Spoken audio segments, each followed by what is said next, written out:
Ladies and gentlemen, welcome back. I am your host, Spirit of Biomed, and I am live at the MD EXPO. I am joined by a special guest. Now, the reason he's special is because he just completed something no one else has ever done.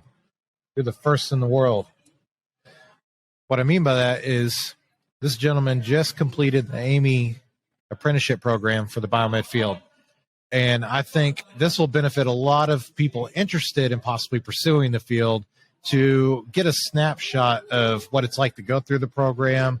And of course, I think we all want to hear why you were interested in getting into the field to begin with. So first, I'd like to introduce Josh Weatherford, aka the first completee. Welcome. Appreciate you sitting down. Yeah, man, no problem. Appreciate the opportunity. So yeah, like you said, Josh Weatherford is my name. I work with Renew Biomedical. And I was given the unique opportunity to participate in this, and some of my background helped me to expedite to the front of the line and complete it first. So it's been a privilege. So for those that aren't familiar with the program, what is actually the process you had to go through to enroll and get start doing the program? So the program started with AAMI's new CABT certification that they rolled out roughly 2 years ago. So the program itself is 2 years after the completion of the CABT. So with that, the program requires you to have that certification. You also have to have the CBET and an IT fundamentals certification, and then also the 2-year track for the program. In addition to the certs, you have to have passed an anatomy and physiology class, as well as a college math credit. Okay, so actually that's not too far out from what a traditional biomed curriculum might be through a college program. So for those of you that might be interested in pursuing it, whether you don't want to go through the pipeline or if you want to do college program, biomeds inherently need to have some form of electrical theory training. Nowadays, with software integration of dang near every device having some network compatibility, having the fundamental understanding of network connectivity is, kind of a basic necessity nowadays. Anatomy and physiology. Now, normally when I mention that to people asking about the field, they're like, why do I need to know that? Well, for one, you're working in tandem alongside other medical personnel, nurses, doctors that are trying to relay an issue or something they're experiencing in their medical device. And you got to know how to talk with them. You got to know what they're talking about, and also kind of want them to know that you're competent and know the medical linguistics. But besides that point is a lot of the medical devices that we service, you have to have a working knowledge of the heart and lungs.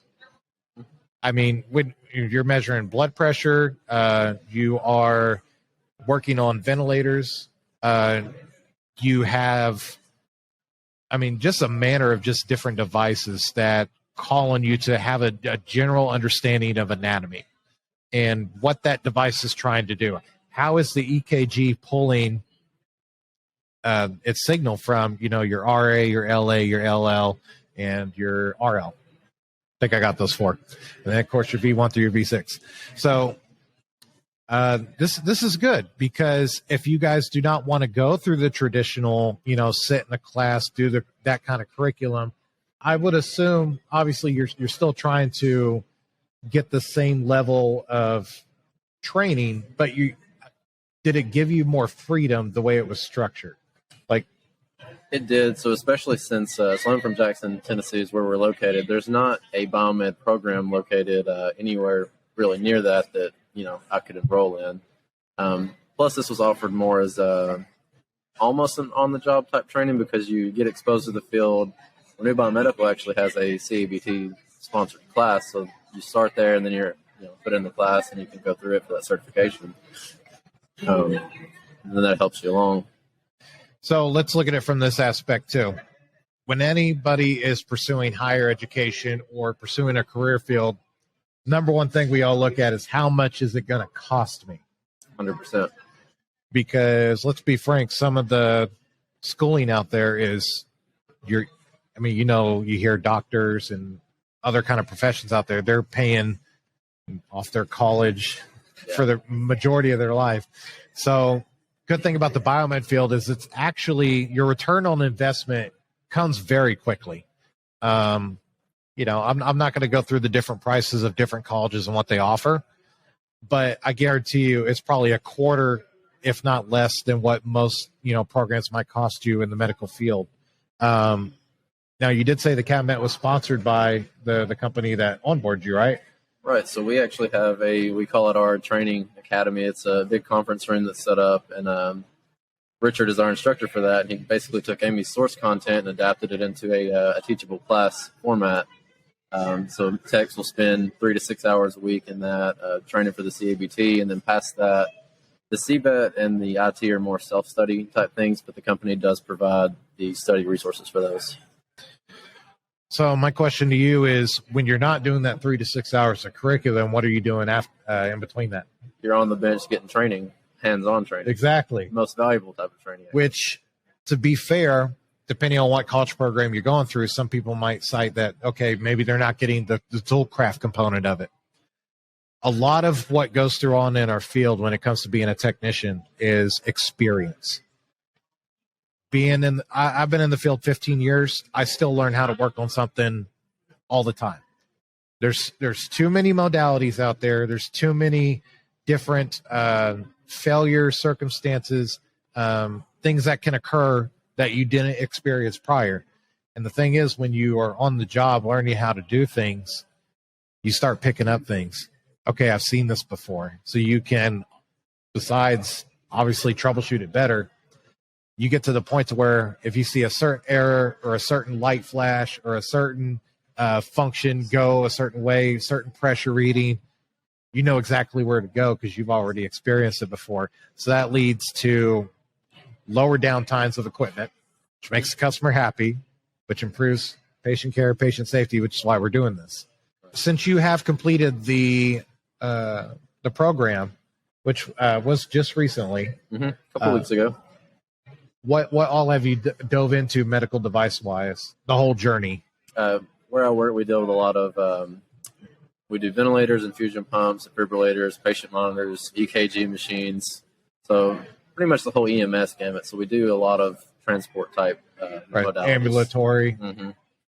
Yeah, so that also involves stretchers too. So. Ambulatory is kind of a special beast because you can have, of course, the regular EMS vehicles, but you can also branch into the helio transports. Yep. Which I don't know if y'all had that experience or not, but it's kind of a logistical nightmare sometimes catching up with the choppers. Yep. Because they're like, we are going to land within this window. And by the way, they never meet that window, but you have to make sure you meet that window. Get everything PM'd in that chopper and then get the hell out of the way so they can get off to the next place they got to go. Yeah, that can very easily turn into just sit and wait until they, at their convenience. No, there's been times where they're like, okay, be here this time, but something happens where they needed to take care of the patient first. Yep. You end up waiting there a couple extra hours than you intended to. Yeah. But it is what it is. It's part of the job. It is. So what's next? What are you looking forward to, going forward in the career field now? So I've got the CABT. I have the CBET. My next stop's going to be the CHTM. Which I'm actually actively in management now, so I'm already working towards ticking off those year requirements to take that test. You're just trying to outdo us all. It sounds like. Well, I like to be well-rounded, Yeah, there you go. Just recently, our field has worked. Angela Bennett, they've put together a CHTM study course. Okay. That I'd probably recommend you looking into if that's the case. I have my CHTM. I will tell you, it is unlike any test you've ever taken before. Right. Because it's all financials, it's all people management, it's regulatory, NFPA, it's all all the fun book stuff. Yeah. Is there any kind of specialty device or anything you think you'd get into, or it sounds like you're leaning more towards getting into management from what it sounds like? I am, but I'm definitely a techie person at heart. I like to have hands-on, the knowledge behind the operations of the theory. I really enjoy that type of thing. So I don't think that I'll ever stop learning new things, but right. I do want to get into more of the management role. Yeah. Right on. So I still consider myself a general biomed, but I've splashed and dabbled in a couple of the specialties. Like I've done CRM-PMs, I've done anesthesia PMs repairs, a little bit of the bulk sterilizer. I don't particularly like those boilers; are just atrocious. I think from a manager standpoint, you don't need to know how to work on everything. Nobody can specialize in everything. But when you're managing a team of technicians that are working on those things, it's good to at least be aware of, their circumstances and maybe some of the things they're getting into, because you could say something that could help them resolve the issue. Right.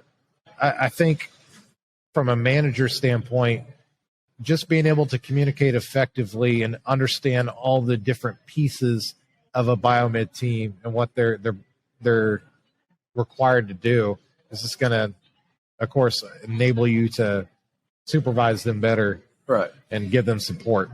And you're also going to entrust to them to, not only know what they're doing, obviously, because they're your specialists for the roles, but they're going to be able to teach you things along the way that you're obviously not going to know because you don't work in it every single day. That'll help you gain knowledge and also empower them to grow themselves. So you're famous now. Something like that. I'm still trying to get there someday. I guess before we cap off this welcome to the field, is there anything you want to sign off with? Any kind of like special message for the field? Hey, I'm here. I'm here. Definitely my main goal in this, aside from any aspirations, is always patient first, right? So that's should be any biomed's goal. 100%. I appreciate you being here. Welcome to the fray. People always ask me, how do you do everything that you describe in the field? I like to tell them that besides passion, the other thing that I like to implement is strategic drinking. You got to let it out somehow, right? Hence my Modelo. But yeah, appreciate you. Welcome to the field, sir. Yes, sir. I appreciate you. I'll see you around the expo, and may the beer be with you. Yeah, 100%. Thank you, man. Bearded Biomed.